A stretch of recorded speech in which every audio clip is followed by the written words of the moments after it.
Assalamu alaikum wa rahmatullahi wa barakatuh, and welcome to another OnePath podcast. Forgive me about my voice, but the show must go on, just like parenting, which just so happens to be the topic of today's show. I'm joined with my co-host today, Brother Hisham Krayem, a friend of mine, a father of two, just like me, a father of two, with our very special guest, Shaykh Wesam.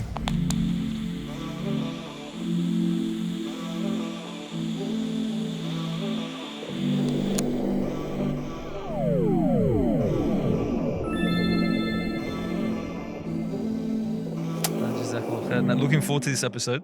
I think parenting, Sheikh, is a big topic today. Us younger parents, we're thinking about a lot of things, a lot of challenges that we're constantly thinking about: parenting, schooling, protecting our kids, the faith, all these things.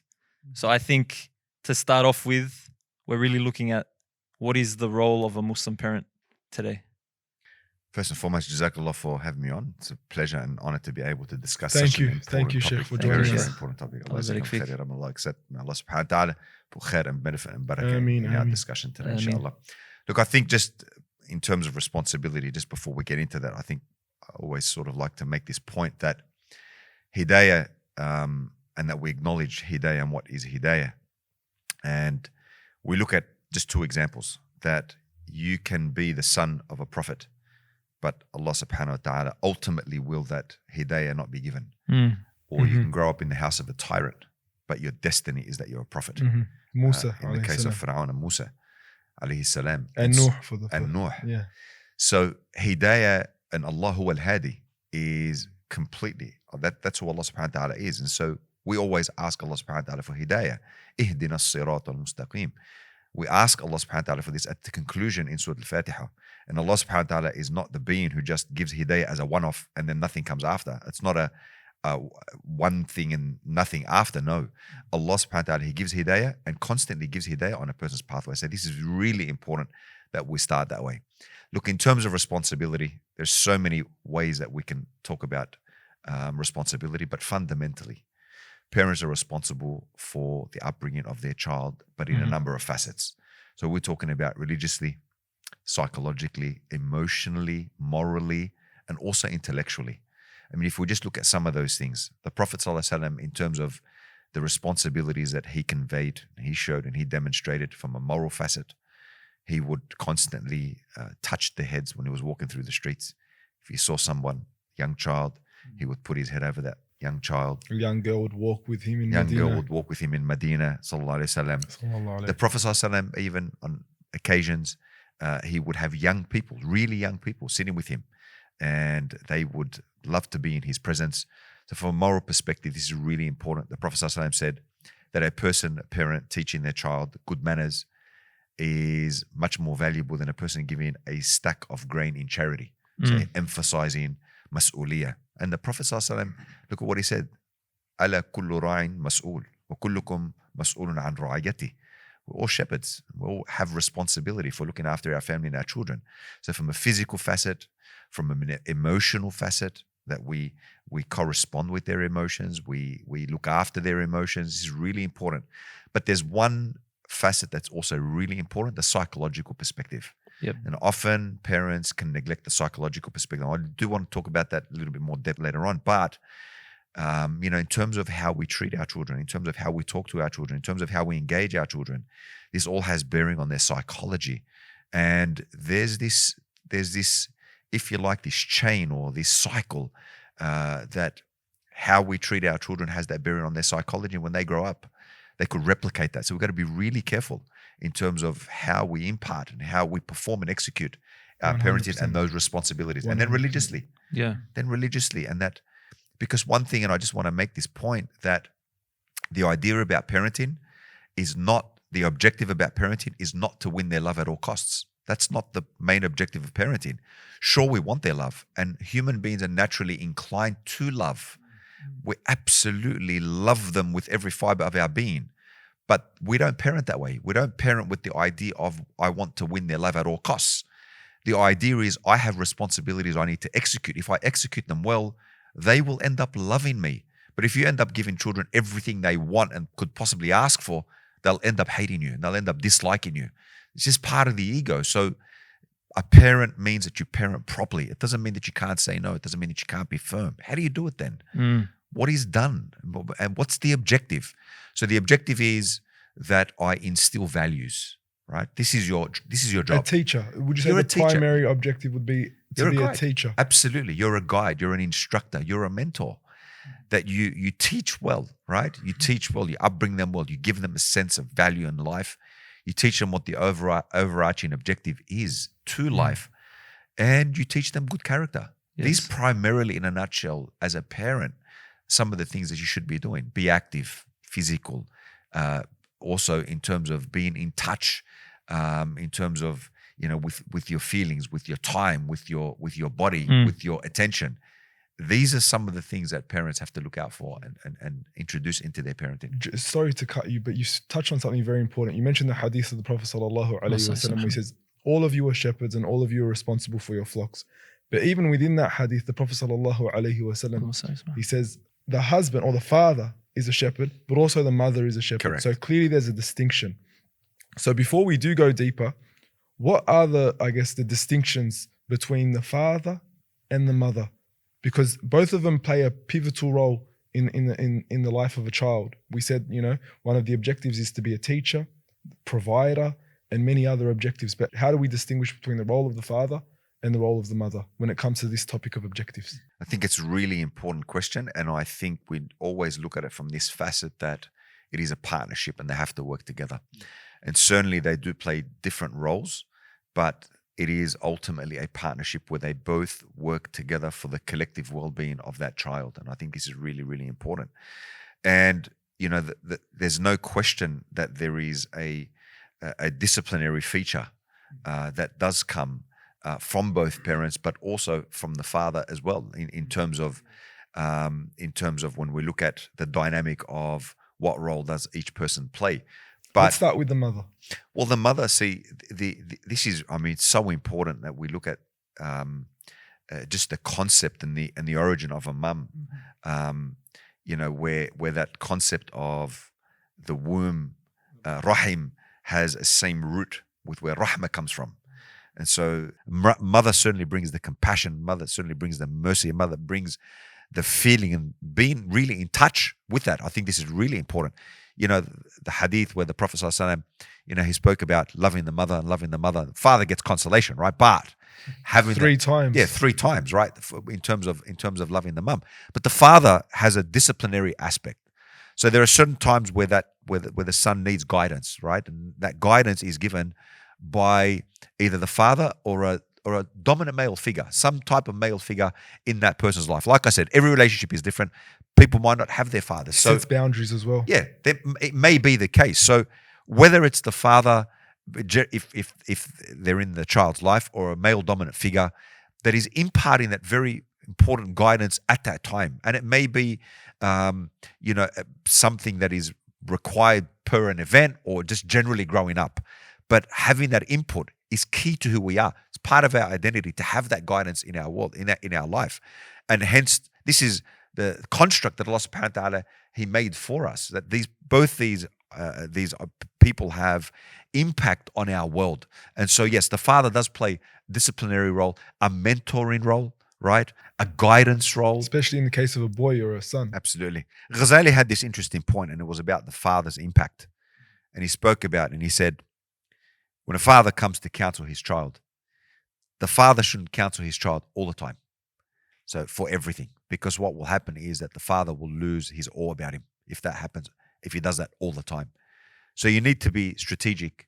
If something didn't go right for you, you got to pick your battles. If something didn't go right, then you can interject. So Ghazali was specifically tapping into that disciplinarian role that the father has, but also to the extent that you don't overdo it, right? So there's an impact, but you don't overdo it. You don't overstep the mark, because then you don't want children to become deaf-toned, right? To only hear certain things because they've heard so much previously. So good guidance also means that it's disseminated in a beautiful way. It's disseminated in a pleasing way, right? I can still give advice, but be be happy about it and be comforting about it. I don't have to be aggressive about it. I don't have to be overboard about it, and I don't have to stress that it's the end of the world, right? Yeah. So even the way that you impart information, that you impart advice, even when things go wrong, you can be collected, you can be calm, and you can give guidance in a way that is pleasing to others. I think this is a really key point. That's what Ghazali was saying, the father's impact into the household. So you have this beautiful environment set up in your home, both parties playing their roles. And in those situations where people don't have a father figure, a mother figure, that's okay, right? That's okay. The caretakers should be executing and fulfilling these principles that we've been speaking I guess that's about. why the Prophet ﷺ, he gave us that hadith. Absolutely. The caretaker of the orphan is like that in Jannah, because look at your role. Absolutely. You're coming into literally the weakest person in society, a person who has no family, no father, no mother. This is essentially the weakest person in society from a power standpoint, because no one's going to protect you and uphold your honor or provide for you like your mother and father would. And So there's when no you benefit step into either. those shoes, look at the great reward you're given. Absolutely. But I also want to make this point, and I think it's a really important point to make, that not all of us have our parents. I mean, I am at a school at the moment. I teach at school, and not everybody's parent is in their life. Some people don't have fathers, and some people don't have mothers. The Prophet sallallahu Yeah, alaihi and wasallam the was Prophet an ﷺ orphan. is an example of that. So some people are without parents entirely, and some people, I know someone who grew up with their grandparents, and I know somebody who grew up in a foster home. And so I think this is an important point to make. And so whoever the caretakers are going to be, I think those fundamental principles need to be at the forefront, which the Prophet ﷺ, he mentioned and stressed and underscored. So in terms of religious upbringing, in terms of moral upbringing, in terms of character, the Prophet ﷺ, he also spoke about, if someone comes asking for your daughter's hand in marriage and they have good faith and good character, right? So the Prophet ﷺ didn't restrict it to only faith, but he coupled it and he joined it to character. So that's why the Prophet ﷺ said that a father teaching his child, and here he made that emphasis, is more valuable than giving a stack of grain in charity. So that's in lieu of that, in terms of character. Look how valuable it is. So those fundamental principles have to be there, whoever the guardian is. But if the parents are both there, definitely they have that responsibility. They have to execute that responsibility and not fall short in that regard, because I just want to underscore this very point. The concept of the village is nearly dead, right? The concept of the village is almost virtually non-existent. We're now living in a society where a society is geared towards anti-tradition. It's anti-tradition, anti the prophetic tradition of the Prophet ﷺ, whether it's the customary norms or what has become customary. The understanding of family. Yeah, the Western understanding secular of marriage. modernity, the concept of freedoms. You look at what freedom means. People are defining now for our children what freedom is, and they're painting this in clear, solid terms. This is what denotes freedom, and that underpins the Islamic ethos. That undermines the Islamic ethos of what freedom is. Freedom is found in servitude to God. Freedom is not do what you want, when you want, and how you want, which is what society is doing. Before we would say the village would upbring our child. It takes a village to upbring a child. But now that concept of the village doesn't exist anymore. There's more pressure on the parents now, which is Absolutely. unfortunate. So that emphasizes even more for what parents need to be exercising and fulfilling at home, in their houses, with their children, and how they raise their children, and what values they instill in their child and around their children. Okay, so the concept of the village being dead or going away, is there any obligation upon us to actually try and create some sort of modern village, not a literal one, but through networks or something like this? Or is it that this is a situation, we just have to adapt and deal with it? I think at the very least, we should all be creating the dynamics of the village in our homes first and foremost, and that's where it begins. So every day, personally, from my facet, I sit down with my kids after Maghrib every day, and we have a hadith reading, and we discuss issues, we talk about topics, And that could be anything and everything. And it could be about, having love for this world and having love for Allah subhanahu wa ta'ala. What are the main objectives? And not to be forgetful and always remember Allah. And it doesn't matter if this happens because Allah subhanahu wa ta'ala. These concepts and these purposes, having these purposes in life for which Allah subhanahu wa ta'ala created us, is important to be able to instill in a child every day. Remember, right? Contribution to any relationship is key. Yes. Contribution. So what contribution are you putting into your family every day? Yes. What contribution are you putting into your kids every day? Even small reminder, even if it's only 5 minutes, if it's only 10 minutes, you're driving them to school, maybe that's the only time you get with them. That's where you can set up your village. The village is the car, right? The village is the home time. It's the dinner time. It's that time. But there's got to be an environment which is so key to that upbringing. It at least gives you that space to be able to impart your message as a parent to your child. But also you've got to be mindful of friends. Who are their friends? Who is in their immediate environment? But what is also crucial are who are their mentors? Who are they growing up with? Yeah. Look, in the time of the Prophet ﷺ, there was a young boy, authentic hadith, sitting with the Prophet ﷺ, and the Prophet ﷺ was given a cup of water to drink. Now, this young boy sitting with the Prophet ﷺ on the right of the Prophet, and there were these elderly men sitting on the left of the Prophet. So they come to the Prophet ﷺ, they give him the water, and the Prophet ﷺ looks to this young boy on the right, and he seeks permission from that young boy to offer the people on the left, because the sunnah is to give to your right.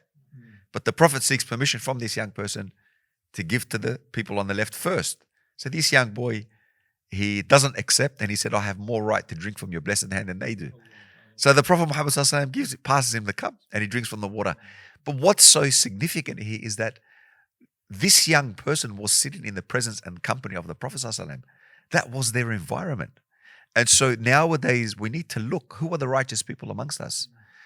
Don't just keep your children between four walls or only amongst their own peers. Sure, that is important. But it's also important to give good exposure to religious people, to good people. People are going to talk about the right stuff, talk about good stuff, impart these values and morals. So then they too can emulate that. It's all about Positive influence. Positive influence, mirroring, which is so important. Kids mirror anything in their environment. You yell, they yell. You huff and puff, they huff and puff. You talk back, they talk back. You're resistant, they're resistant. However you display to a child, they will mirror you tamaman, exactly. So you got to be cognizant and aware of what you're doing. Because you're their teacher after all. You are their teacher. You huff and puff, it won't be long before they huff and puff, right? You introduce them to a certain trait, before long, they soak up whatever is in their immediate proximity, in their environment. They're like a sponge. You're their only teacher. So how you behave, how you respond, how you react to certain things, right? That's exactly how they react. If something happens with a child, then your first point of reaction is, it's like a escalation. It's like you're frustrated. Kids will mimic that eventually, as opposed to if you say, it's okay, it's all right, like the cup broke. That's all right, that's fine. These things happen. I've had first-hand experience with that exact same instance where I taught my son, it's okay, we'll clean it up. And then the next day or like a week later, my other son would break something. And my little son is only 2 years old, 2.5. He would walk up to him and he'd say, it's okay, we'll clean it up. Alhamdulillah, that's one of the good experiences, but amongst the many other... This is mirroring. This is mirroring 101. This is what it is. They will mimic you. They will soak that up and they will take it on board. And that's who they become. And we only have a short window. So kids, the moment they become aware, they start to learn. The brain is one of the most sophisticated, really organic computers that we have. So the moment they become aware, these faculties that Allah subhanahu wa ta'ala gave us, they start to learn. And there's a lot of studies as well on what happens between the moment they become aware and 4 years old. And some say that extends up to 6 years old. So, but in that period is the most crucial period to imbue them with the values and skills that they need for life. And we've got to be really careful because parents also, what do they bring to the table? Potentially they bring their own trauma because kids, the way that they've been brought up, they want to bring their kids up the same way. Now, this might not be fitting depending on how you were brought up and how you were raised. And our parents may have had their own circumstances. You know, we come from a generation where a lot of our parents fled war-torn countries. Right, yeah. We're first-generation Muslims living in Australia. We've had a lot comfortable life. We've had a lot more comfortable life than our parents have had. So we should be very careful of that. And Absolutely. I'd like you to actually Expand on that. Well, look at the Prophet Muhammad sallallahu alaihi wasallam. Anas said, I lived with the Prophet for 10 years, and he never said uff, sallallahu alaihi wasallam. So that word uff to never come out of the Prophet's mouth sallallahu alaihi wasallam, is quite telling on how he raised children and how he upbrought children. So he would never yell, he would never sigh, he would never say uff, he would never say something in a frustrated tone or voice. Why did you do this? Why did you do that? Yeah, why did you do this or why didn't you do that? So then what would happen? Obviously, if something was wrong, the Prophet ﷺ, being the example, would mirror that. And he was the exemplar. So if something was wrong, then it would be told. And the Prophet ﷺ would say, well, this is how it's done. And that's how we need to upbring our children. Look, you didn't get it right this time, but this is what we need to do to get it right next time. But what we don't do, and something that we stay away from, is we characterize the child. So a child will be doing something or may have done something. We say, you are like this, or you always do this, or you always do that, and you're this and you're that, and you label them. Now you've labeled the whole child. You've characterized the child, and what you've done, you've told the child, I've taken that personally. You haven't. You've demonstrated no emotional regulation yourself, and yet you want to impart emotional regulation onto your child. But yet you've displayed no emotional regulation. You've characterized them. So that child begins now to believe that and lose their self-esteem.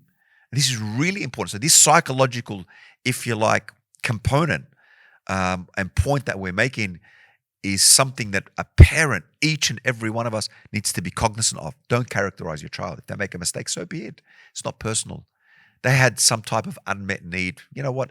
It's backed by an emotion. It just takes for you to come and unpack it a little bit. That's okay. Kids throw tantrums. What do you do?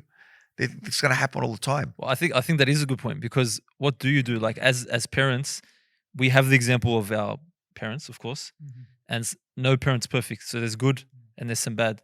How do you filter out and actually know what to keep? How are you self-cognizant of what you're doing? And how do you actually measure whether or not the parenting you're implementing is working? Because you gave the example at the beginning of the prophets who had kids that, obviously the prophets, they're sinless. So they would have done it in the best way, yet their kids came out in a particular way. So how do you actually measure? You can't just look at the child and say, okay, this child's doing this, therefore we're doing it right. Well, I think it's crucial to point out that there's a difference between just simply measuring one thing and how you might evaluate that, as opposed to, but you need to fulfill your job. You need to fulfill your responsibility. Fulfill your responsibility. You'll see the outcomes in due course. And that's what Ghazali was saying. He said, never think that what you impart and teach falls on deaf ears. It's having an impact, even if you don't see it, especially with our kids. And so your role is to fulfill your function as a parent, right? The evaluation of that will come later. But what you need to focus on is well, what's my job at hand? What am I doing at hand? And I think that's the crux of what we're talking about. So you do your job and leave it with Allah. You have to do your job, because what Ghazali was saying, and I think this is a crucial point, he said, if you accustom a child to virtuous traits and discipline, then that child will grow up accustomed to doing good things. And if you accustom your child to ill discipline and doing bad things, then you'll accustom that child likewise. And that child may adopt more immoral and wicked behavior. And so the idea is that you follow in the footsteps of the Prophet ﷺ in terms of upbringing. And I think that's a really important point. And then what comes after that, you leave the hidayah in Allah subhanahu wa ta'ala's hands. Now, I do want to make this point as well. And I if you'd asked me, if you could go back 22 years, 23 years since I got married to do a parenting course, I would have loved to have done that, a parenting course 22, 23 years ago. And I think every parent should do a parenting course. I think it's really important. And not just any parenting course. I want to be mindful in saying that, because even nowadays, right, you go to an expert and you think that expert is going to give sound advice on children. But like we said with the village, you don't know who's giving advice anymore, because look at what's happening in today's day and age. Before we bring it back to that, right? Through media and advocacy, right? People are telling you what the value of a family ought to be, right? Which doesn't agree with the Islamic ethos. They're telling you what the dynamic of a family should look like, which doesn't agree with the Islamic ethos. And they're also telling you how a family should be, which may not agree with the Islamic ethos. So where you get your advice from is going to be really crucial. And that was fundamentally to your point. How do I upbring my child? Get the sound advice from somebody who comes also from a religious, spiritual perspective. I think this is really key. So or at least have the framework, Yeah, the you're gonna have Islamic the framework to decipher right parenting advice from wrong parenting absolutely advice. Yeah. having the Islamic framework, but also having the skills, the necessary skills. But going back and doing a parenting course, things to watch out for, things to be alert for, how to upbring them properly, be positive, right?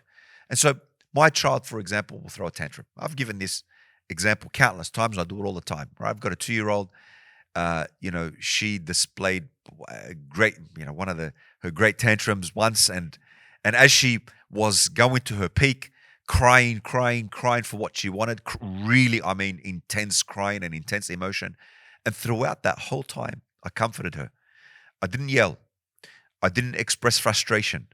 I didn't take it personally. And I think this is really important.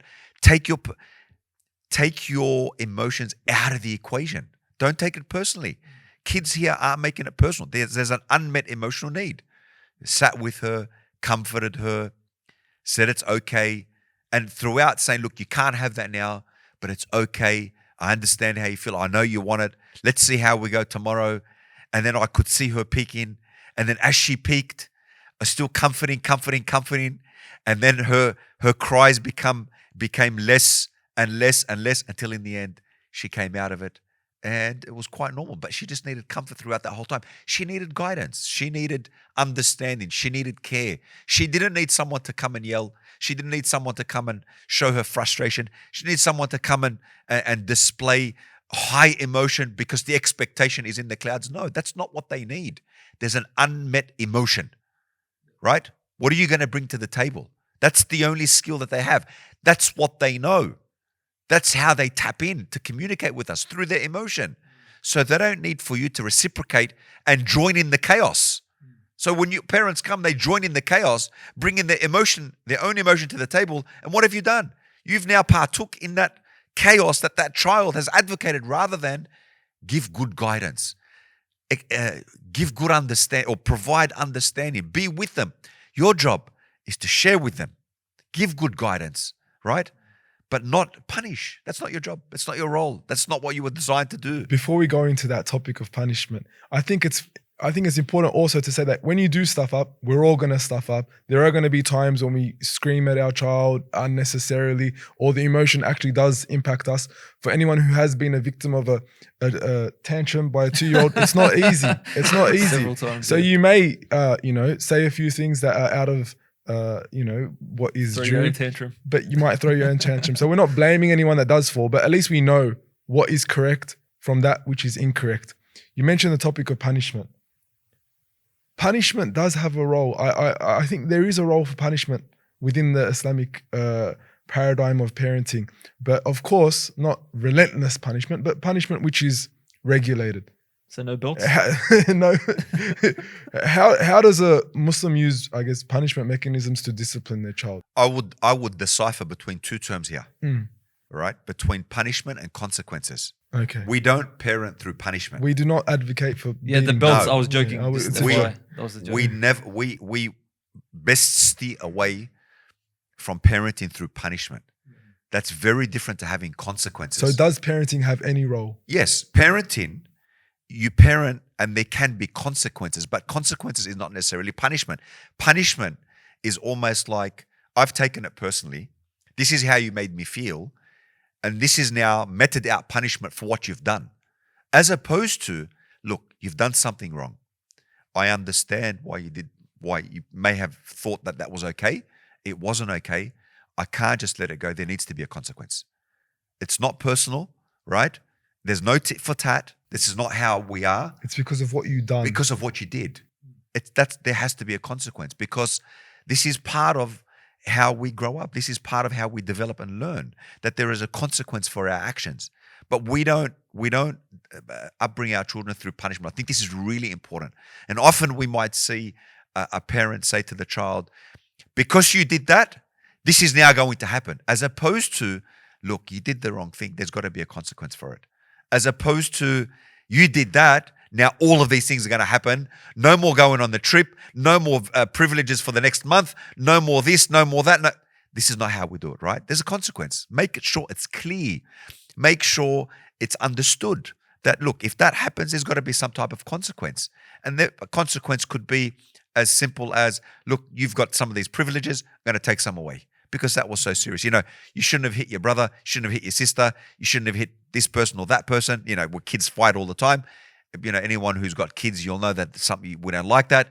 There's a consequence for that. You know, the consequence is, okay, you got to hug, you know, you got to talk it out, you got to make up, come Chef, here. how do you take the emotion out of it? You have to. You have to train yourself to be able to remove the emotion. And the way that you do that is lower your expectation. Bring the thoughts to it. Kids only have limited skills, very limited skills. They are effectively behaving with the best that they have. They don't have more than what they have. Yet you're yelling at something that they don't yet possess a skill for. They don't possess that skill. They don't know how to negotiate like you know how to negotiate. They don't know how to... Oh, they're pretty good. They're good for what they have, right? Their kids are good for what they have. They're fantastic for what they have. But they don't have the skills that you have. Because your expectations in the clouds, you see the situation, you think, oh, but hang on, you shouldn't be behaving that way. Well, show them how. Teach them how. They need good guidance like we need good guidance. When we stuff up, we don't want someone to come and yell at us. We want somebody to come and say, look, you know, you got that wrong. Wasn't good what you did. These are the consequences. These are some of the things that should now take place. With kids, obviously, you need to bring a lot more love to it. I understand why you may have done that, or why you may have done that, but that wasn't right. Okay, and so these are some of the things that we have to look at in the future. If a kid fights with a sister or brother, whatever the case may be, we sit them down, we talk to them, you know, we guide them, we laugh with them, we joke with them, but we make sure that we don't inflict upon them our own emotions, and that we use our own emotions to beat them with that. This is terrible. They'll end up learning that. And you find that emotional regulation for them is lost on them because the parent doesn't have it. How is the child expected to have it? Shaykh, Right? One time you told me there's like 4 different styles, I think, of disciplining maybe or something. And you mentioned one was a volcano, where a person a parent takes in the emotion of the child and then eventually just erupts at them. Escalation. Is that the escalation? So a child will escalate. A child will say, can I have that? And the mother will say, or father will say, no. Then the child will say, can I have that? Please. No, you can't have that, I said. But I want it now. But I said you can't have it. No, I want it now. And then before you know it, the parent is shouting because the child has escalated. And what might happen is the child might give, and the parent might give in. So the child now learns as a behavior that if I escalate, I eventually get what I want.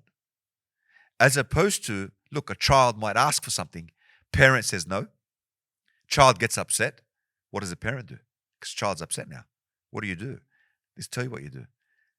Acknowledge the emotion and stay firm. Acknowledge the emotion. Look, I understand how you feel. I know you want it, but I can't give it to you. But stay firm. And this is a really important part of parenting. You don't have to yell. It's hard. You don't have to scream. You don't have to shout. But stay firm. But if you parent that way, imagine the psychological benefit that kids will have from that. Imagine the emotional benefit. Imagine the emotional intelligence of that. Imagine what kids will be able to impart to their brothers and sisters in the story that you just mentioned.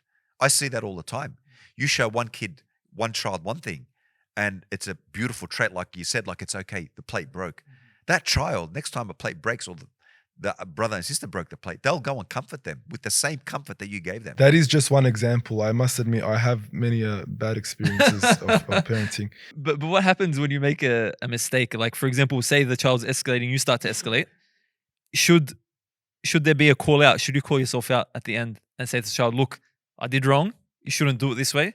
This is the way you should do it. Is that something that should happen? Because maybe then the child sort of sees that as a weakness, as an example. What do you think? There's nothing wrong in a parent saying that they got it wrong. That, you know what, it would have been better if I did that, and you know, it would have been better if I said that at the time, or if you said something you didn't mean, take it back.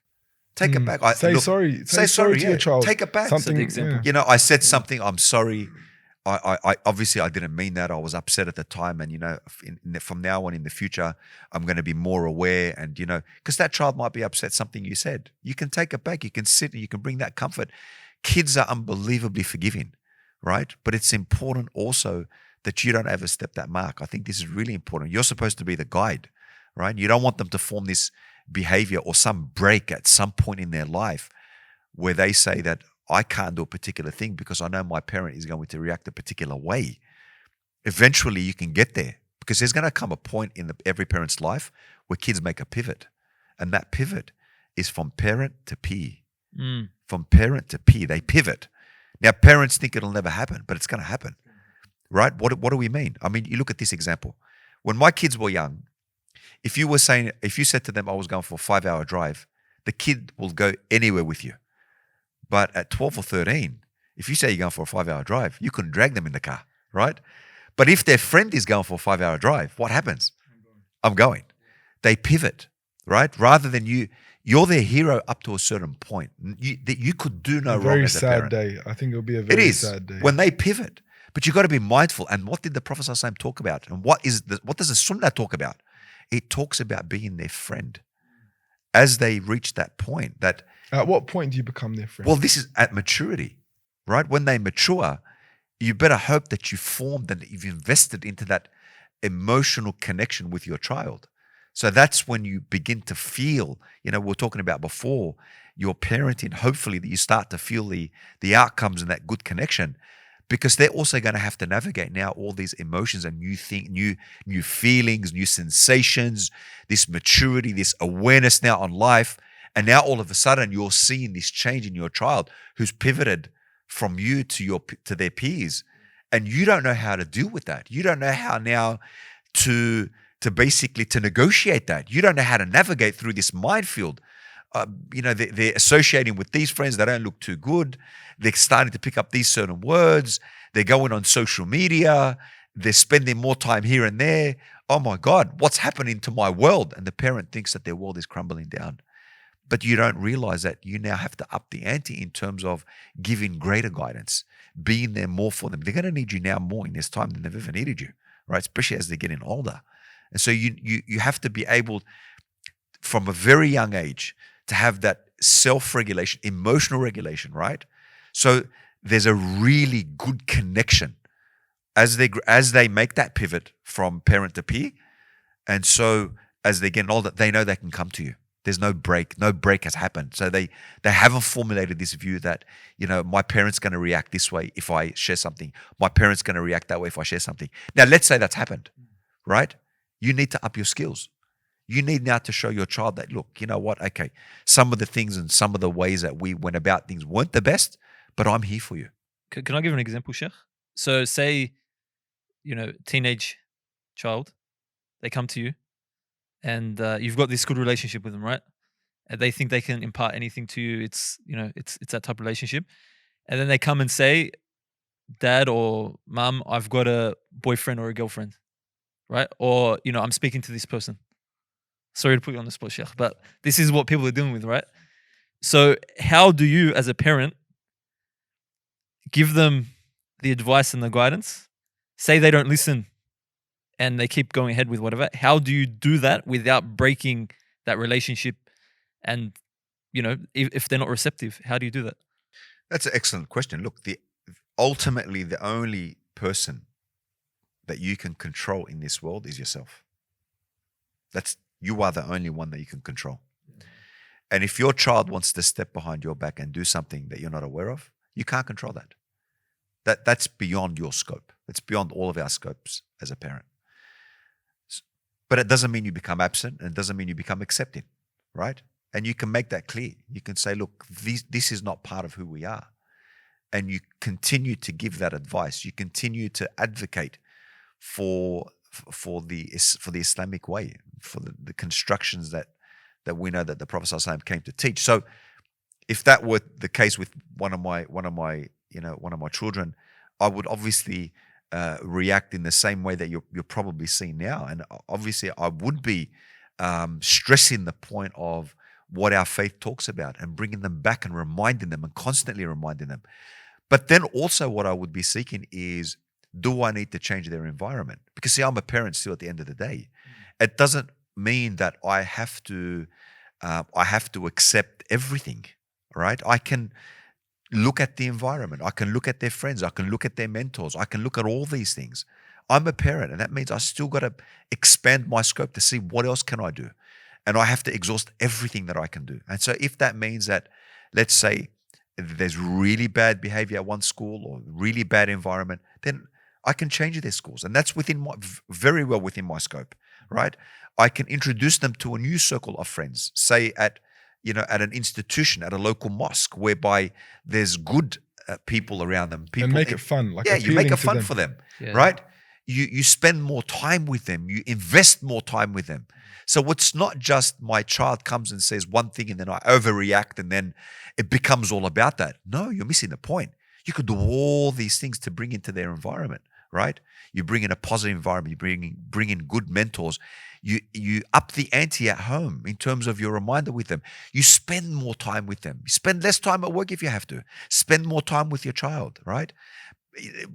Kids already have enough absent-minded parents at home, right? Let alone being physically absent, right? Get off your phones, get off your social parents media. on their phones, they're already absent-minded. So you have these tough topics, girlfriend, boyfriend, on certain concepts and behavior that is now happening. Yeah. But it doesn't mean that you do nothing. You've got still so much to do, right? Introduce them, connect them, keep them engaged, keep reminding them, keep it fun for them, share with them, right? Share with them, tell them about the positive, good experiences that you had in life. Tell them about your relationship with Allah subhanahu wa ta'ala.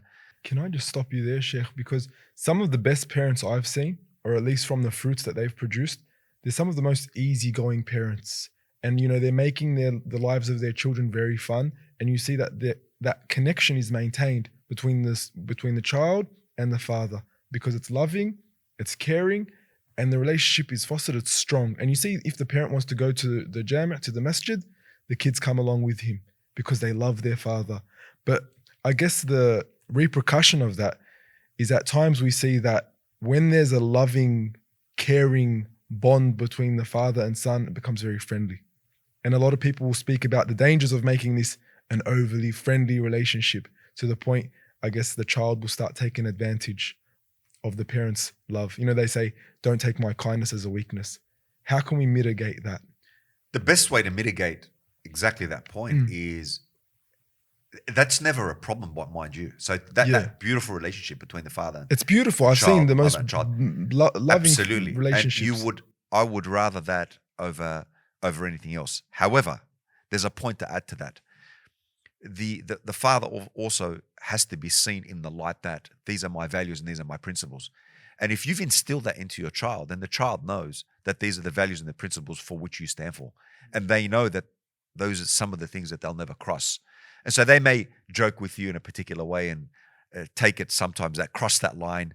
That's all right. I mean, that may happen from time to time, especially having that lax relationship. But they still know what you stand for. And I think this is really important. And I think where the lines are blurred is if you don't stand for anything. If you don't stand for anything, this is where advantage is taken in those type of relationships, when it's realized that, well, you don't stand for these. So it comes back to the consequences and well, it does. It comes back to basically you adhering to the Islamic foundations and Islamic principles. See, that the number one job that I have as a parent is, how do I connect my child with Allah subhanahu wa ta'ala? How do I connect them to that beautiful relationship? Love Allah. How do I make them love Allah? How do I do that? And so mind you, the true love is when it's connected to Allah subhanahu wa ta'ala. True love is when it's connected to Allah. Well, see, this is the thing. Ghazali gives this analogy. He says that you have the shade of a tree and you're all shaded beneath the tree, right? You can't get sidetracked by thinking that whatever is beneath the shade of that tree becomes the main point of focus and forget about the shade. If it's not for the shade, nobody can be shaded. And the analogy that it was giving was to say that... If it wasn't for the tree? Yeah, if it wasn't for the tree, yeah, because it couldn't provide that shade. And he gave that like example, saying, if you understand that everything is created by the power of Allah subhanahu wa ta'ala, then you also understand that you can't even possess the ability to love your child without Allah subhanahu wa ta'ala's power of keeping them into existence. So how can there be true love without acknowledgement, first and foremost, of Allah subhanahu wa ta'ala? True love only comes from the source, and it only comes from Allah subhanahu wa ta'ala. If you say that I am to independently love another being without Allah subhanahu wa ta'ala, well, what he calls that is not true love. Ghazali doesn't call that true love. He calls that false love. True love is only when it comes from the source, because you understand that if it weren't for the source, nothing would enjoy existence. You wouldn't have this beautiful child. You wouldn't have it. So connecting your child with Allah subhanahu wa ta'ala, connecting them with the Prophet, making them love the Prophet sallallahu alaihi wasallam more than yourself, more than anything that exists. When the child sees that, wallah, it mitigates any of these things that we're talking about in terms of me being exploited by my child and that having that loving relationship. It mitigates that because the child knows what you stand for. The child sees what you stand for. And he'll have that fear of upsetting you. Absolutely. If he really loved you. Knows that you love Rasulullah, knows that you love Allah, knows that you love Deen, knows that you love Salat, knows that you love the Islamic ethos, knows that you'd give anything for the sake of Islam. Child knows that because you've instilled these beautiful characteristical traits within the child. So that mitigates all of that. And I think it's a really key point. So if you find yourself being put on a platform that, children are going to start to take a bit of advantage, come back. Give a good reminder. Make sure that they understand really the crux of what it's all about. It's about Allah. It's about the Prophet ﷺ. It's about these beautiful morals, principles, values that we have in our faith. Okay, so one of the biggest things today is like influence of society. I think that's one of the things that we all fear. Now I'm thinking about one of my daughters. She's going to school next year. Do we send to Islamic school, public school? All these questions, right? And I'm sure that doesn't stop with 7 kids, Sheikh. I'm sure probably keeps going till they're 30. Now, one of the biggest ways that kids tap into these different ideas and get exposed to it is through social media, through the phone, the smartphone.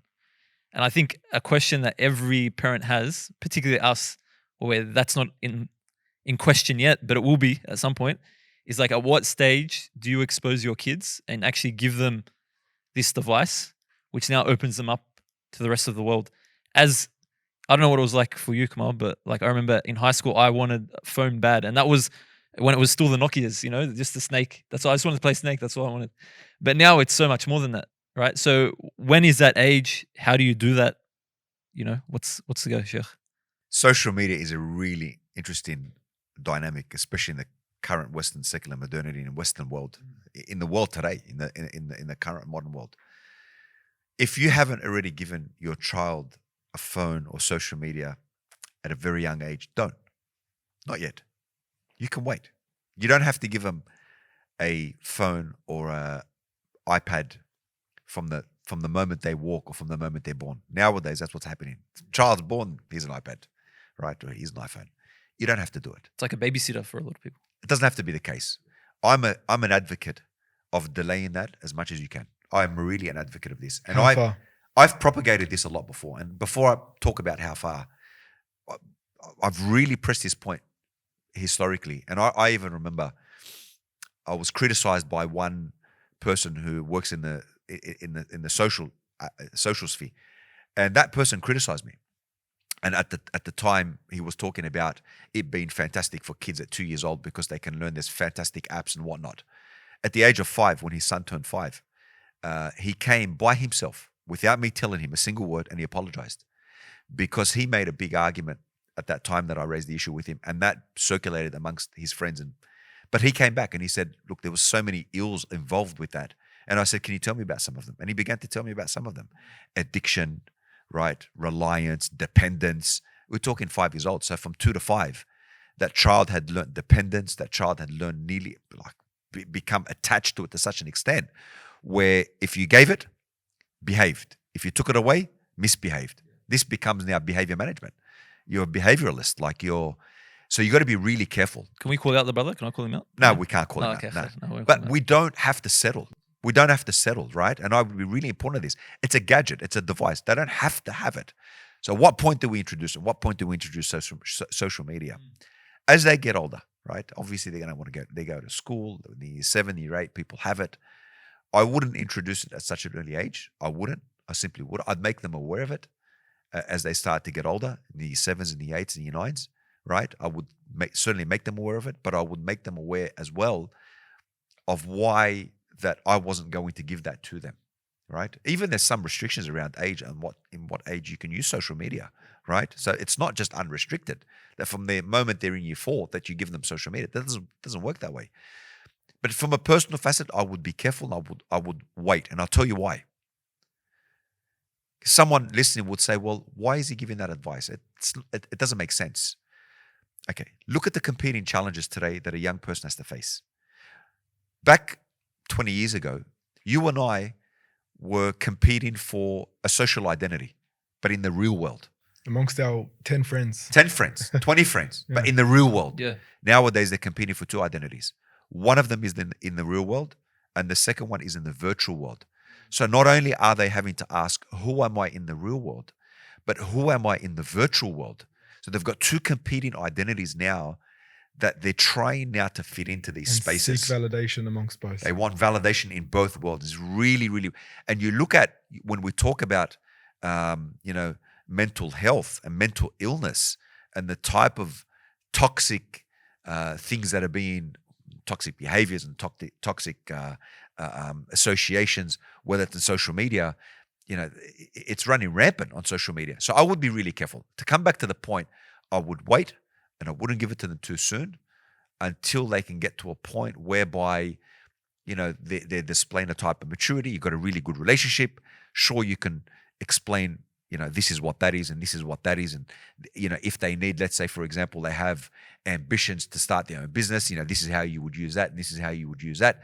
Be responsible. And as normal way of life, as they start to get older, you can start to introduce more things, but you don't introduce everything in one fell swoop, right? So you're saying, Sheikh, that it's different per child, right? It's not a specific age. Look, we've got to be careful. And the reason why we have to be careful is because when you put a phone in a child's hand, I think you have to understand also some of the ramifications or consequences or outcomes that can happen as a result.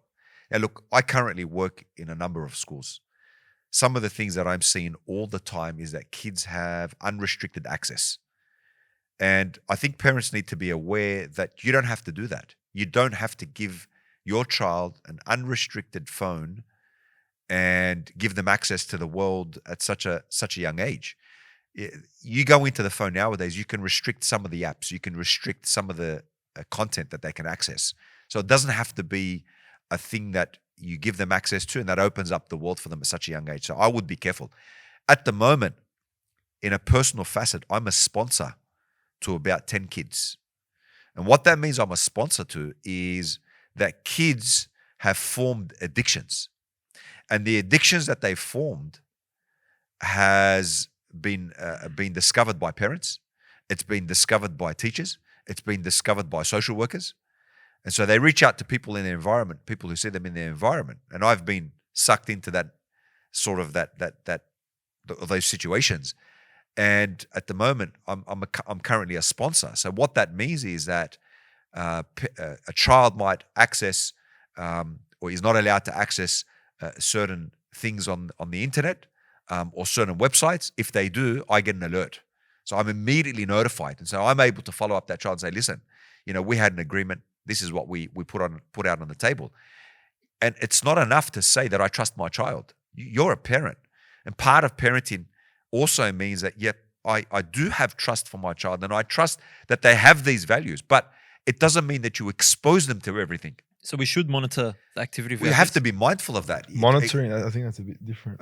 Not monitoring per se, but you have to be aware of what they're looking at. You have to be mindful of what they're looking at. And simple things, simple basic functions at home or basic rules at home. That computer, for example, is not in the bedroom, right? Public spaces. It's in a public space, right? It's in the lounge room, it's in whatever, TV room, or it's on the dining, could be even on the dining table. No device in the room. So if they have a device, they're not allowed to take it in the room. It has to be in a designated area before they can go into their room, right? And especially when they're really young, sure you would monitor. If they had an email, you'd monitor certain things. And as they get older, you'd start to give them more privacy and they start to become their own person. We understand all of these things, right? But slowly, you have to have measures in place. And so a device, no, I wouldn't give an unrestricted device. You got to be careful. And I wouldn't have this notion in mind that trust them at all costs. No, trust at all costs and expose them to everything. What are you setting your child up for? because they're navigating these really difficult emotions at this time. So you don't want to make it difficult for them. You want to make it easy for them. Even if your child knows what's right, it doesn't necessarily mean he's just gonna No, follow You'll be in. tempted. No, That's temptation. normal. You don't Yeah. want to create that temptation. So you got to be really careful about that. So have a good relationship with your child. Don't set them up for failure. Have a really good environment at home, but also what you put in their hand. I think I'd wait up to a certain age. I wouldn't introduce social media right away, right? As they get a little bit older. Once they start to get a little bit older and they have obviously more understanding about the world, then you can start to introduce these things and the training wheels can come off as they get older. But just to assume that I trust my child at all costs, therefore I can expose them to anything and everything and they're uncorruptible, well, that's not true. If you put purity in something that is impure for a while, there's going to be some effect. So yes, you've imparted very good traits on your child, but you've got to be really careful. It doesn't mean that you now give up your job and your role as a parent because you've done what you needed to do at the age of 7 and then now you can just let them go. It doesn't work that way. Parenting is lifelong. And something helpful, I think you can elaborate on this, would be to provide them with an alternative. If you are going to restrict access to social media, or if you're going to tell them, look, no relationships or anything like that of the sort, there should be some form of alternative to, I guess, incentivize them to stay away. Am I correct? Yeah, look, certainly. Well, that's through either keeping them engaged, keeping them in a sport. Right. Maybe you playing a particular game with them. So you do keep them engaged like that. You could potentially search out things together on the internet so that's a safe space again. So they access it. We're not saying that they're denied access, right? But the access is done in such a way that it's safe. And this is how kids, when they first go to school, this is how they learn it. Department of Education has restricted access on the portals and what they can access at school. So they can't just access anything. Department of Education has restricted access to so many sites for these very reasons. So kids are allowed to be able to access the internet world in a safe space. And as they get older, obviously they learn more about it. So this is how the way that we want to also be with our kids. It should be gradual, should be staged, it should be step by step, and it shouldn't be to the extent whereby everything is open at any time. They can do what they like and it's unsupervised. I think that is irresponsible. I think eventually you're opening up your child potentially to a world of hurt and temptation. I think you have to be really careful. You got to be really mindful. At least you have to be engaged. Know what your child is doing. It's different to saying, I'm going to spy on my child of every hour of every day. You don't want to be a helicopter parent. I think we want to disassociate from that. You don't want to be a helicopter parent because you do also want them to function in society. So I give you the skills and you're able to utilize those skills to function. I do also need you to navigate because I can't watch you of every hour, every single second of every day, right? But I also don't want to leave myself completely oblivious to what's happening in your world. I need to also be engaged to know what's happening, right? So there's got to be that balance, as if you're fishing, right? You can't give too much because otherwise, you can't catch that fish. And if you yank it back too hard, right, you'll tear the line. So you got to be really careful. It's a beautiful balance. You got to stay engaged. You got to stay in the fight, right? Do your job as a parent. Do what needs to be done, right? But not too much that you're overbearing, but not too little that you're oblivious. You're not knowing what's happening with your child. So as they start to get older, right, those managed approaches, those training wheels can start to come off and they can start to be introduced to more things. MashaAllah. And I think it's a balancing act. It's an art. It's something which is a lifelong journey. Sometimes we will fall, we will falter, we will make mistakes. But I guess as long as the intention is there, I'm here to raise these Muslim children to be, inshallah, bi'idhnillah ta'ala, with me in Jannah as a family together. Now, moving forward, Sheikh, there is a very important topic that I personally have experienced and many others within my shoes have felt the same way. So we hear a hadith of the Prophet ﷺ where he would say, none of you will believe until I become more beloved to you than your father and your children, and then obviously and the rest of mankind. And we hear other ayat in the Quran where Allah subhanahu wa ta'ala, he says, لا تلهكم أموالكم ولا أولادكم عن ذكر الله. Do not let your wealth or children avert you from the remembrance of Allah. So many times we see like there is I don't know if cognitive dissonance is the word, but there's a barrier between our children and achieving that proximity or that closeness with Allah. And sometimes we will go through, it will have a spiritual toll on us when we're spending more time with our children. So how do we achieve that balance? How do we achieve that balance spiritually and at the same time giving our children what is best for them? Spiritually for ourselves, but also giving our children what is best for them. There's a fantastic verse that you quoted and you cited, and there's 2 points about this verse. First of all, Allah subhanahu wa ta'ala says, Ya ayyuhalladhina amanu la tulhikum amwalukum wala auladukum an dhikrillah. Here, Allah is not saying you can't have. We naturally have an inclination to our kids, and people have a natural inclination to want wealth, right? So these inclinations exist. They're human One of the greatest dispositions. loves is the love for your children. Human dispositions. We can't rise above that. But Allah subhanahu wa ta'ala makes his point, and this lahu, an dhikrillah, he makes his point that you can have these things, but as long as they don't distract you from the primary objective. What's the primary objective? The primary objective is dhikrillah. So having these things in and of itself, they're absolutely fine. And the scholars, they make this point, and this is the second point that I want to make.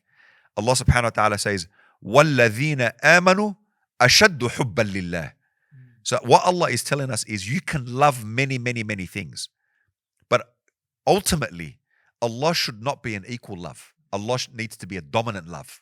So loving your children, loving wealth, loving all of these things, but not loving Allah equally, that's the problem. You want to love Allah to the extent that His love or love for Him dominates all the other aspects of love in your heart. وَالَّذِينَ آمَنُوا أَشَدُّ حُبًّا لِلَّهِ. So here, I love my children, but I love Allah greatest. The love that I have for Him dominates all the love, or the objects of love that I have in my heart. So I can love many things. Loving many things is permissible. I love my children. I love my wife. I love my family. I love my parents. I have all of these objects of love that are halal. Absolutely.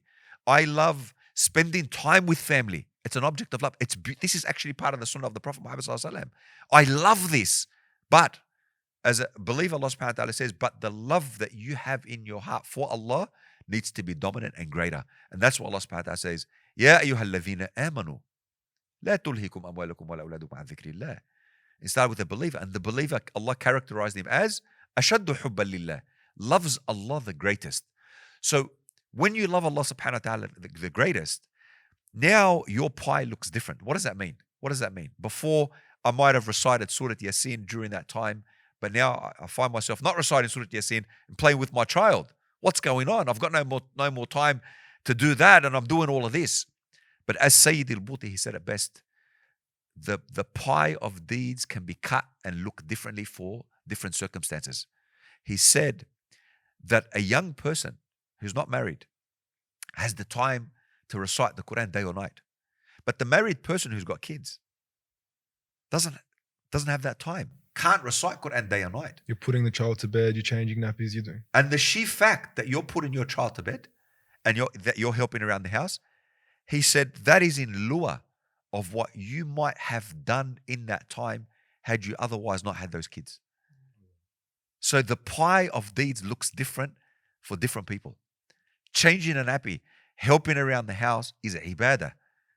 And the person who's single and who has that time can perform those functions, but you can't at that time. But does that mean that what I am doing is lesser than what that person is doing? No. So the rewards are the same? The rewards are the same. The chart or the pie of deeds looks different. This is what Ibn Ata'illah and Sayyid al-Buti were effectively saying. So our behavior and our actions can look different. But it doesn't mean I'm disconnected from Allah subhanahu wa ta'ala. From one ibadah to another ibadah. From one ibadah to another ibadah. But I know that in my heart, the love that I have for him and Rasulullah dominates all things. It dominates the love that I have for my children, dominates the love that I have for any family member, dominates the love that I have for any transient being, dominates all objects of love. Allah subhanahu wa ta'ala, the love that I have for him is the greatest. And this is the point. الَّذِينَ آمَنُوا أَشَدُّ حُبًّا لِلَّهِ. They love Allah the most. It's really important to remember. So there's no compromise. I'm taking my family out on holiday. What is the lahu from the dhikr of Allah? What is the aversion from the remembrance of Allah? Effectively, it means that what you've been sidetracked from doing is fulfilling that main objective, which could be in anything. Now, that could be in fulfilling obligations. It could be in fulfilling your practices. It could be in fulfilling the remembrance of Allah subhanahu wa ta'ala within those practices, or delaying. Like let's say, for example, a person were to be with family and delayed the dhuhr prayer, right? Or delayed a particular prayer. These are the type of examples that we do Outside of its time. outside of its time. So you delayed it outside of its time, or you were going to undertake a particular act and that you no longer did it because you were preoccupied with A, B, C, D. How many people also do we see shirk religious obligations? And even So would you say the fara'id? Are you saying not only fara'id, but see, even engaging, right? So even engaging al-amru bil ma'ruf wa nahy anil munkar, right? Enjoining good and telling people to desist away from disobedience, right? This fundamental characteristic that underpins each and every one of us. For you to deny that because of, let's say, you're distracted by your engagement with family. How many times do we find that a person in the household does have free time, does have spare time, but gives absolutely no voluntary time to faith? Yeah. Gives no time back, contributes nothing to that relationship with Allah subhanahu wa ta'ala. Any time that they have spare is spent on the couch. Any time that they have spare is spent only at home. Any time that they have spare, nothing is done for deen, right? What happens in this regard? Who are you in this world? Don't also people have a right to be reminded? For you to get up as well, to get out there and remind people and be active and be engaged. Where are the mentors if everybody's going to sit at home? Where are the guides if everybody's going to stay at home? Where are they? If nobody goes to the mosque, what will happen to our society? This is what underpins our society. We have some time, we give that time, right? So although your time will be limited and reduced, give from that time. We give from that time. So this lahu and this distraction, right, or being taken away from doing what needs to be done, right? From engaging what needs to be engaged, from fulfilling what needs to be fulfilled. These are the fundamental points that we talk about. So Sheikh, just on that, I feel like this actually ties back to the whole village concept, because the second part of what you talked about, which is still finding time to give back to community, back to, extended family as an example. This actually serves the child, because if you're not engaging in the wider community, then how can we expect that this child is going to have a community to grow up in? Like if we're not giving that time, if we're not building those networks, if we're not developing the friendships between families, then who's your child's friends going to be when they grow up? So this is actually planting the seed for them. It's an important part of parenting. Absolutely. And if your mindset is such that I care about the kids of others, Allah subhanahu wa ta'ala will also take care of your kids. Allah subhanahu wa ta'ala will also look favorably upon you because you're concerned about others as well. Kama tadinu tudan, as you do to others, you will also see the fruits of. This is part of what we know. And so when you go out and you engage, Allah will also take care of you. When you go out for the sake of Allah subhanahu wa ta'ala, there's an angel there that's making dua for you, right? That minds your house, and you make the dua, tawakkaltu ala Allah, for example. We know the benefits that come from that. We know the angels that the Prophet ﷺ told us about who make dua for us at that time. So when you do something for Allah subhanahu wa ta'ala's sake, it's this reciprocal relationship that we have with Allah subhanahu wa ta'ala. We do, but He won't just let you do without giving you 10-fold, 20-fold, 700-fold, however much He wants, right? So when you look after others, Allah subhanahu wa ta'ala will take care of you. When you care for the kids of others, Allah will also take care of your kids. Doesn't mean that I don't fulfill my function as a parent, Of course. right? That holds first and foremost. I need to do that. But those things that I can't control, Allah will look after my kids for the things that I can't control, that are outside of my reach. And He'll also give me good guidance when I need it, right? So these are some of the things just to be mindful of. We live in a society now where what's the society doing? Society is trying to remove God from the equation. Society is trying to remove faith from your child. Yes. And you say, but hang on a sec, that sounds so alarming. Well, it's true. And they're not any longer trying to do it, right, in a discreet way, in a secret way. It's so overt now. Yep. They're fundamentally saying, why do we need God in the equation anymore? Why is faith important in this Our equation feelings anymore? are enough. Your feelings are enough to do what you like, right? And this is actually not a good thing, where you teach kids to become or to be effectively to become subservient to their own egos, as opposed to subservient to the one true God. People are asking, why do you need God in this relationship? Why do you bring God to this equation? Why do you have to make God everything about God? This is where society is going. Advocacy is undermining, again, through the institutions of media, what a family looks like, what a family stands for. what it's all about. But where we're going in this world, people are trying to remove God from beneath us, to say it's okay to do what you want, to be how you want, to execute any behavior is okay. Just don't pay attention to your faith. Don't pay attention to the tenets of your faith, to your underpinnings, to the fabric of who you are. That's not important anymore. And people are now saying, you don't need actions to get by. You don't need actions to gain Allah's pleasure. Well, having hope is one thing. We don't cling to our actions as a source of our hope. That's true, but you have to understand that God made actions the vehicle to attract His mercy, right? So that's the vehicle. Yes, it's true. People don't enter Jannah based on deeds, but Allah subhanahu wa ta'ala, He made the actions the vehicle to attract His mercy, which was shown by the Prophet Muhammad sallallahu alaihi wasallam, right? So it's adherence. Islam is adherence. Islam is not, something makes me feel good. Desires. Islam is utter adherence and surrender to that adherence. But more so, it's also acceptance and inner acceptance of that adherence. So it's not just I adhere and that's it. Does my heart also accept that adherence? Sometimes people, they say, I performed a particular act, but do I really have to do it? Like they weren't really accepting about having to emulate the Prophet ﷺ. In Islam, it's also about having an inner acceptance, an inner disposition that is happy and pleased with the act that is being لا performed. يؤمن أحدكم حتى يكون هواه. Your desires have to correlate with what I came with to believe Allah. So this society, I don't want to sound like an alarmist, right? But we absolutely need to be aware, and we absolutely need to be cognizant of what society is happening, of what's happening in society, and what society is doing as well to our children. Don't settle. Do we run away, Sheikh? I'm not saying run away. I'm not saying run away. I wouldn't The mountains. run away into the mountains, The caves. unless you're really, really worried about your faith or the faith for your children. But then some people have said, look, I want to make hijrah. I want to get out of this place. And that's okay for them. That's not bad. Some people say, look, that's what I want to do. And that's fine for them to do that. They made the best decision based on what their family was enduring and what they wanted as an outcome for their family. That's okay for them to do that. There's no problem. And I look back at it and I say, if I could turn back time, would I have settled? I sort of look at my frame of reference. Did I settle in suburbia here? Would it have been better to go out far and sort of, So I question those things sometimes. But then again, not everybody can do that, right? So what is practical? Set up your home, right? Set up your home right. Have a good library.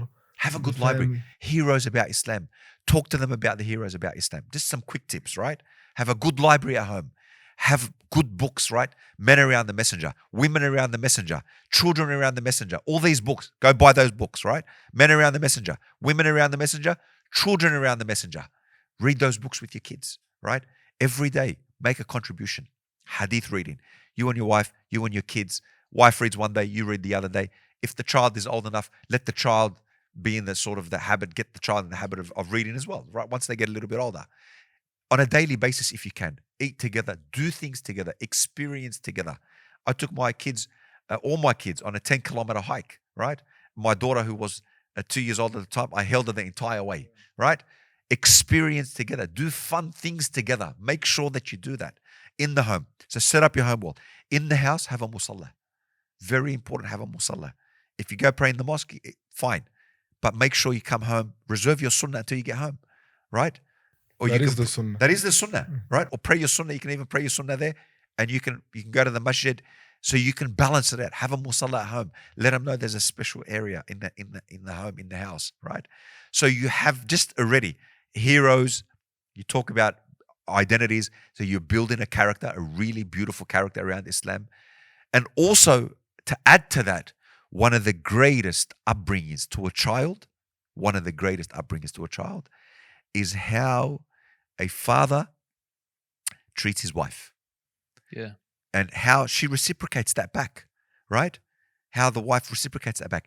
And if you have a loving relationship, that is one of the best upbringings that a child could be brought into, because you're seeing my father respond this way, my mother respond this way, he's talking like that, she's talking like that.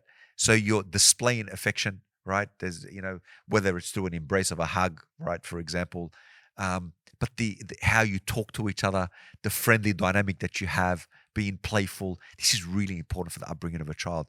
The relationship the mother and father have with each other, right, as an upbringing for a child. Really important for them to see that, because part of the cycle when they get older. So remember that. So these dynamics, you've created a good space, good safe space. Who comes into your home? Really important. Don't just let anyone into your house. If you know they're going to talk about inappropriate things, don't let them in. Keep them out. Keep them away. It's okay. This is your household. This is where you protect. This is a sanctity. Your fortress. This is your fortress. This is where you're protected, right? Yep. Kids come over, they will have iPads. I've got 25, 35 nephews and nieces, right? There's no way iPads come in, right? iPads are put at bay. Everybody's playing outside, right? How you do that? They're so young, right? So getting them used to that. So my kids don't also feel left out. We get them outside. We get them playing. You join in. You partake. You make it fun for them. You make it exciting for them. No one said parenting was easy. Parenting is a job. Parenting is a 24-hour job, and it's hard. Be engaged. Be compassionate. Be merciful. Take the emotion out of it, right? If you can, right? Give good guidance. Give good guidance and be there for the other person. I want to make this point, and I think it's really, really crucial about how when a relationship functions well, how kids can benefit from that, right? And so that just is as far as, say, for example, this is a true story. Father coming home, right? He used to see that his wife was really tired looking after the kids. True story. And it was causing problems because he'd have a nap at that stage. And so he spoke about that with me. And I told him, look, come home and don't have the nap. See what's going on at home, right? Because she's worked equally, if not harder than you, especially looking after kids. It's a really tough job. It's a hard job. Yeah. In a really private space. And that's not easy. It takes a lot of mental strength to do that. I said, so rather than come home and sleep, see what's needed. Serve your family. I said, never sleep again. I said, if you could do that, I guarantee you, right, that everything would just work a lot more smoother. And it did. One little tweak. Give her her time. Huh? Give her her time. She needs that time. This is really important, right? And it's so important for the kids when they grow up. He got to spend more time with his kids. This is really important for the functioning of a family. So it's a holistic approach. It's not just one thing went wrong and I got upset at it and I made it known. Stop looking at your kids like an empty vessel that just need all your wisdom. What relationship do you have with them? Sure, that's going to happen. You're going to fill them up with a lot of wisdom. But also part of that is, what relationship do I have with my kids? Do I give them the time? Do I give them the space? Do I acknowledge their emotions? It's really important. Do I understand their emotions? Do I acknowledge what they're going through? They go through so much.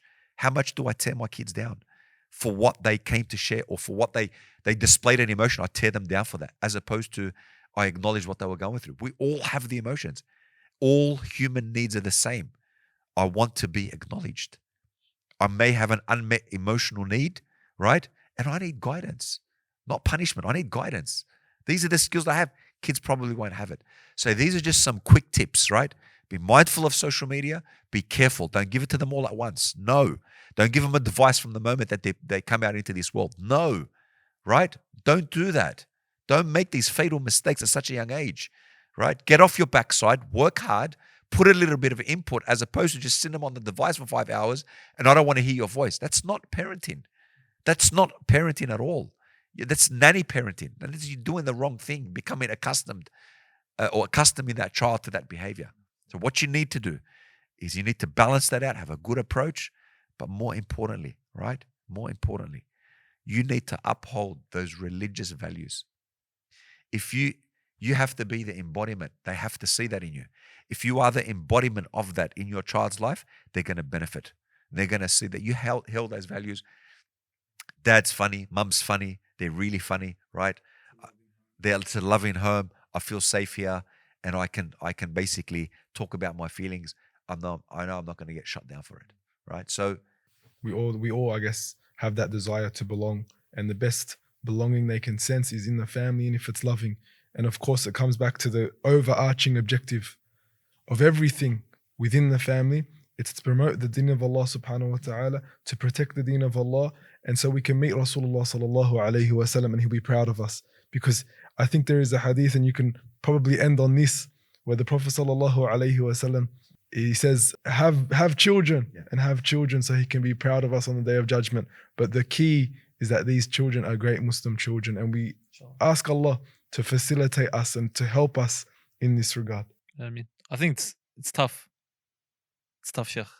It's hard. It's not easy. It's not easy. It's not easy at all. But it's worthwhile. It's worthwhile. And look, you know what? Be laid back. You know, as they get older, you start to, you start to explore more with them. I've got running jokes with my kids. You know, they work now, and I tell them, look, I tell them the story. You know, I own your money, yeah. So they look at me. What do you mean? I say, there's a hadith in the time of the Prophet ﷺ where one man was complaining that his father was taking all his money, and so there was a complaint he put in, and they were going to Rasulullah ﷺ. And in that time, Jibreel came to the Prophet, and he said, when the man arrives, the father arrives, ask him what he was uttering on the way. He's uttering something. Ask him what he was saying on the way. And so they come to the Prophet ﷺ, and the young son puts his case forward about his dad, the money and whatever. And the father begins to tell him, he begins to tell the Prophet, he has a sick family member, and I take the money to care for her and for the family and whatnot. And then anyway, the Prophet ﷺ turns around and says, what were you saying on the way? What were you saying to yourself on the way? And then he begins to say to the Prophet ﷺ that I was saying, I raised you since you were young. I looked after you when no one could look after you, and so on and so forth. And he kept going. And then the Prophet ﷺ turns around and he says to the son, he said, your father owns you and your money. I'm already saying this about my 4.5-year-old. She doesn't listen to me. Sheikh, I think for a lot of people, given the world that we're in right now, and what you were saying before about the society, like it takes a lot out of you to be a parent. And sometimes, given again the society that we're in, like we're very individualistic, whether we recognize it or not. So we tend to think that, this is taking away from me and who I am and my time. So bringing the deen into it really helps put things into perspective, because you can see that by you doing this, it's actually working on you and it's improving your connection with Allah subhanahu wa ta'ala. And I think that's what we need to hold on to. That's what we always need to remember, that this isn't for us. This isn't about us. This is about this trust we've been given, these children, and that this is now becomes part of our objective to please Allah subhanahu wa ta'ala, is that if they're incomplete, we'll be incomplete. So we need to keep this mindset in order to keep going. Absolutely. Jazakallahu khairan. Thank you so much, Sheikh, for joining us. A very, very important topic. A topic that I personally believe will need a follow-up for the many different facets of parenting and all that involved. But Jazakallahu khairan, Hisham. Jazakallahu khairan, Shaykh Wesam. It's been an honor to host you, and we hope you enjoyed it. Don't forget to like, subscribe, and hit the bell for notifications.